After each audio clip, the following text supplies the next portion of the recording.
Pinapasok mo ang kayado sa probinsyang Capital, kung saan kasalukuyan ginagawa sa National Peace Rally. Hindi rin naging hanggang sa mga computer ang aktibidad ng mga Iglesia ni Cristo dahil sa maagong pag-aanunsyo ng pansamantalang burutan ng mga publiko sa sakyan sa Luzon. Ang presidensya sa mga Peace Rally ay makikita ang lahat ng mga kapatid mula sa nalalagigan ng kawawa na nagbuhay sa apat na distrito ng nalalagigan.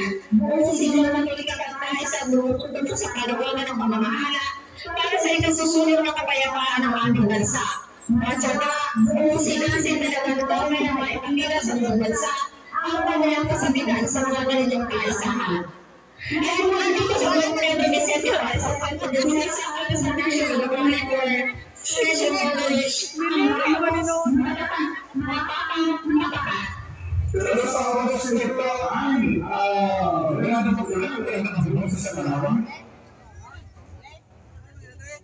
Nagagawin ba kami?